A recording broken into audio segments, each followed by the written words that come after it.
It's been a little while since I've been here, and a couple of things have happened in that time. I'd like to talk a little bit about the war in the Persian Gulf. Big doings in the Persian Gulf. You know my favorite part of that war? It's the first war we ever had that was on every channel plus cable. And the war got good ratings, too, didn't it? Got good ratings. Well, we like war. We like war. We're a warlike people. We like war because we're good at it. And you know why we're good at it? Because we get a lot of practice. This country's only 200 years old, and already we've had 10 major wars.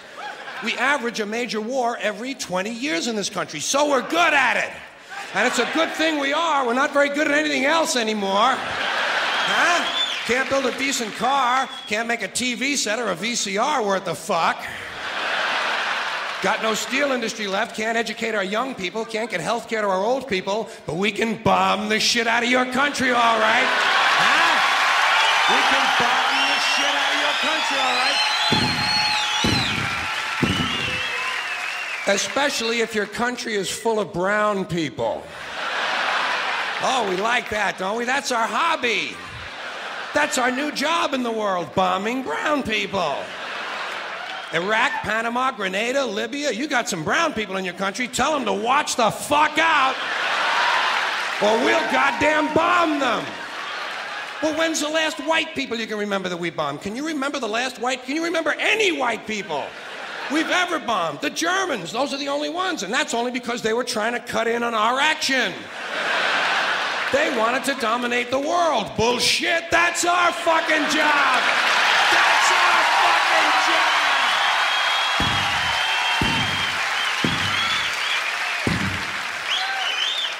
Now we only bomb brown people.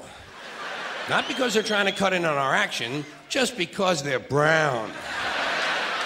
Now, you probably noticed I don't feel about that war the way we were told we were supposed to feel about that war, the way we were ordered and instructed by the United States government to feel about that war. You see, I'll tell you, my mind doesn't work that way. I got this real moron thing I do. It's called thinking. And I'm not a very good American because I like to form my own opinions. I don't just roll over when I'm told to. Sad to say, most Americans just roll over on command. Not me. I have certain rules I live by. My first rule, I don't believe anything the government tells me. Nothing. Zero. Nope. And I don't take very seriously the media or the press in this country, who in the case of the Persian Gulf War were nothing more than unpaid employees of the Department of Defense, and who most of the time function as kind of an unofficial public relations agency for the United States government. So I don't listen to them, I don't really believe in my country, and I gotta tell you folks, I don't get all choked up about yellow ribbons and American flags. I consider them to be symbols, and I leave symbols to the symbol-minded. Me, I look at war a little bit differently. To me, war is a lot of prick-waving, okay? Simple thing, that's all it is. War is a whole lot of men standing out in the field waving their pricks at one another. Men are insecure about the size of their dicks, and so they have to kill one another over the idea. That's what all that asshole jock bullshit is all about. That's what all that adolescent macho male posturing and strutting in bars and locker rooms is all about. It's called dick fear. Men are terrified that their pricks are inadequate, and so they have to compete with one another to feel better about themselves. And since war is the ultimate competition, basically men are killing each other in order to improve their self-esteem. You don't have to be a historian or a political scientist to see the bigger dick foreign policy theory at work.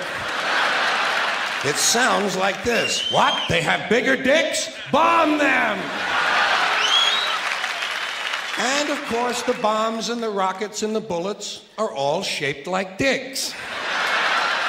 It's a subconscious need to project the penis into other people's affairs.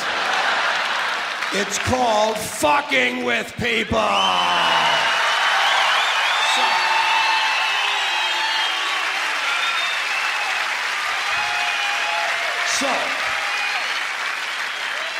As far as I'm concerned, that whole thing in the Persian Gulf was nothing more than a big prick-waving dick fight.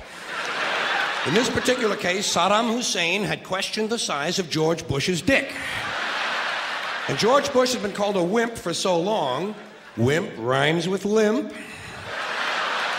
George has been called a wimp for so long that he has to act out his manhood fantasies by sending other people's children to die. Even the name Bush. Even the name Bush is related to the genitals without being the genitals. A bush is a sort of passive secondary sex characteristic. Now, if this man's name had been George Boner, well, he might have felt a little bit better about himself and we wouldn't have had any trouble over there in the first place. This whole country has a manhood problem. Big manhood problem in the USA. You can tell from the language we use. Language always gives you away. What did we do wrong in Vietnam? We pulled out. Not a very manly thing to do, is it? When you're fucking people, you gotta stay in there and fuck them good. Fuck them all the way. Fuck them till the end. Fuck them to death. Fuck them to death. Fuck them to death. Stay in there and keep fucking them until they're all dead. We left a few women and children alive in Vietnam, and we haven't felt good about ourselves since.